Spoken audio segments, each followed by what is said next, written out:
fillojmë mallat kryesor, përfshim këtu dollarin, pastaj të flasim dhe për mallat kryesor si gazi natyral, nafta, floriri, por fillojmë mirë me dollarin. Dollari për mendimin tim mund të fillojë një rritje, edhe pse ka potencial shkojë deri te 98, një rritje dhe ishte shqitja dipi që do bëj S&P-ja, një farë rritje që do bëj VIX-i, ulje të kripto, bën këtë lëvizje, gjen rezistencë këtu dhe bën një strukturë për më poshtë te 98. Këtë ishte ideale për një vazhdimsi në treg për më lart.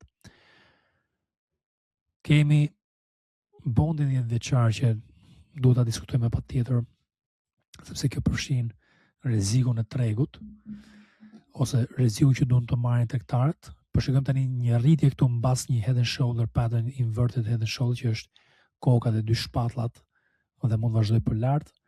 Kemi thyrjen e zonës 4.14 si një zonë të rëndësishme që mund ta çojë deri te 4.3.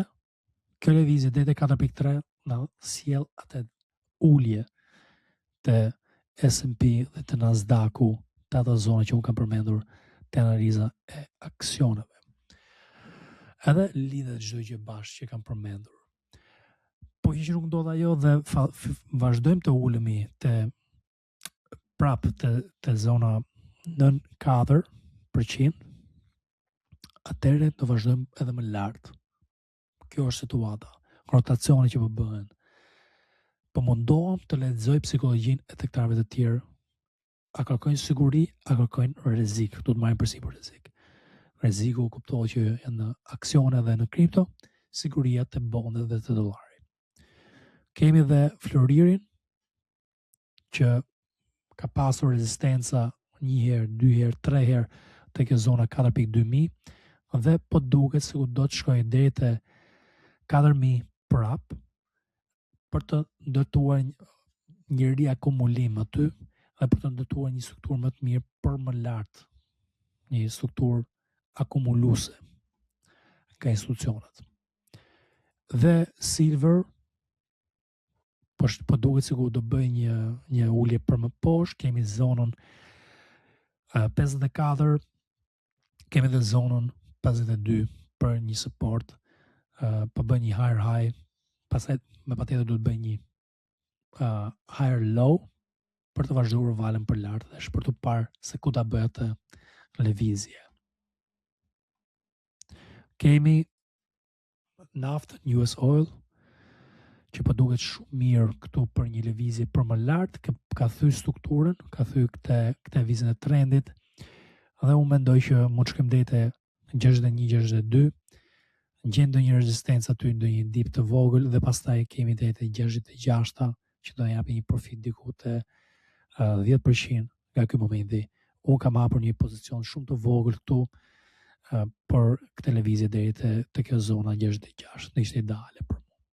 Gazi natyral vazhdon rritjen sezonale që unë kam përmendur disa herë dhe kam përmendur që në fund të gushtit, fillim të shtatorit, kur kam qenë me pushime, kam bërë edhe videot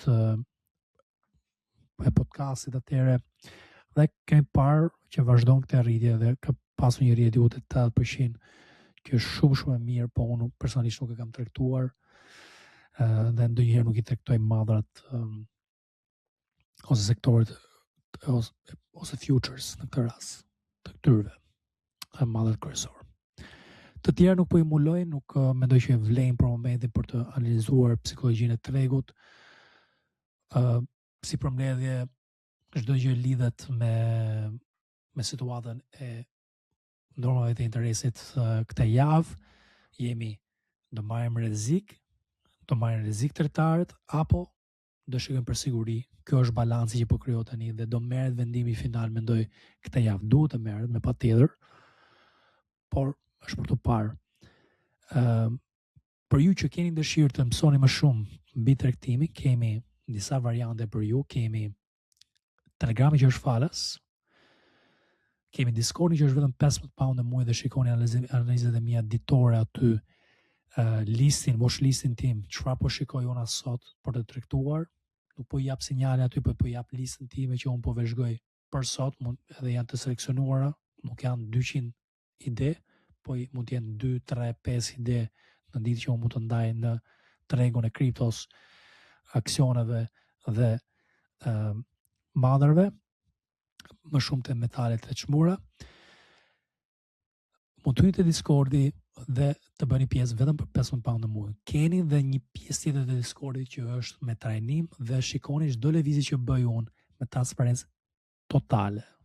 Kjo transparencë ju bën juve, ju jep mundësinë që ju të kopjoni idetë e mia dhe të merrni të njëjtin tregtime. Shumë nga anëtarët aty kanë përfituar nga idetë e mia dhe kanë përfumuar edhe kanë hyrë te top 5% të hektarëve duke mundur tregun me rritje nga 30% deri te 100% të kapitalit këtë vit. Unë personalisht kam pasur një rritje diku te 70% të portfolit tim në aksione dhe diku te 200% te kriptot, i përqendruar më shumë te Ethereum këtë vit dhe te Bitcoini pak më agresiv. Dhe do të thoje që performanca ime te aksionet është e deklaruar dhe audituar te kompeticioni i US Investing Championship dhe keni mundësi, po pa dyshime, që të më pyesni për segmentin tim personal dhe ju a dërgoj me performancën time dhe me përqindjen që kam nxjerr deri tani këtë vit, që korespondon me performancën te kompeticioni i Amerikës për investime. Kështu që jemi një grup që punojmë me transparencë totale, nuk mundohemi t'ju shesim ëndrrën që të bëni milionera direkt, po mundohemi t'ju mësojmë dhe t'ju japim këshilla dhe mendimet tona për tregjen në mënyrë profesionale, po mundohemi t'ju tregojmë që edhe me 2, 3, 4, 10% në muaj, gradualisht mund të keni një performancë të jashtëzakonshme në fund të vitit, që unë mendoj 70% kur tregu ka performuar vetëm 15%, është e jashtëzakonshme. Dhe kur kriptot kanë qenë në rënje, të nxjerrësh 200% dhe të rish cash në periudhën më të keqe të tregut në rënje është sukses. Gjithashtu ju ftoj na ndiqni në media sociale të tjera, na bëni këtu subscribe herë, na komentoni, na bëni like videon që të na ndihmojë me algoritmet për që vlerësoni informacionin që unë ndaj me ju.